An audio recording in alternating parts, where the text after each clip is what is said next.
இயேசு கிறிஸ்துவும் நானும். இன்றைய வாக்கு சங்கீதம். கர்த்தரை நான் எக்காலத்திலும் தோற்றிருப்பேன், அவர் துதி எப்போதும் என் வாயில் இருக்கும்.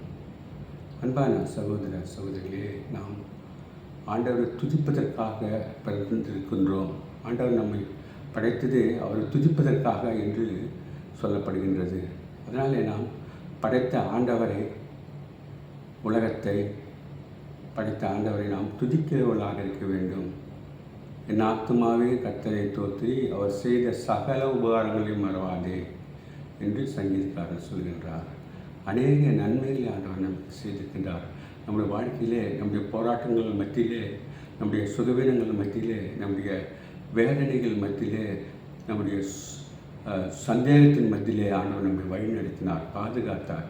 இம்மட்டும் இந்த ஏப்ரல் மாதத்திலையும் கூட ஆண்டவர் இந்த கடைசி நாட்களே நம்ம கொண்டு வந்திருக்கின்றார். அதுக்காக ஆண்டவருக்கு நன்றி சொல்லுவோம்.